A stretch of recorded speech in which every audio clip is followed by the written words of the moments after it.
मंत्री हसन मुश्रीफ यांना आर्थिक फसवणुकीच्या प्रकरणामध्ये मोठा दिलासा मिळालाय। कोल्हापुरामध्ये दाखल केलेला गुन्हा रद्द करण्यासाठी हायकोर्टामध्ये आलेल्या हसन मुश्रीफांची याचिका स्वीकारत हायकोर्टाने हे प्रकरण निकाली काढलंय। या प्रकरणी कोणतेही पुरावे न सापडल्याचं स्पष्ट करत पोलिसांनी सी समरी रिपोर्ट दाखल केला असून कोर्टाने तो स्वीकारल्याची माहिती हायकोर्टात देण्यात आली आहे। संताजी घोरपडे कारखाना शेअर्स प्रकरणामध्ये पोलिसांनी सी समरी रिपोर्ट सादर केल्यामुळे न्यायालयाने याचिका निकाली काढली।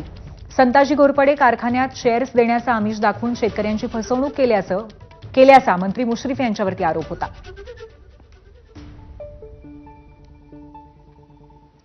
यावर हसन मुश्रीफांनी काय प्रतिक्रिया दिली आपण पाहूयात।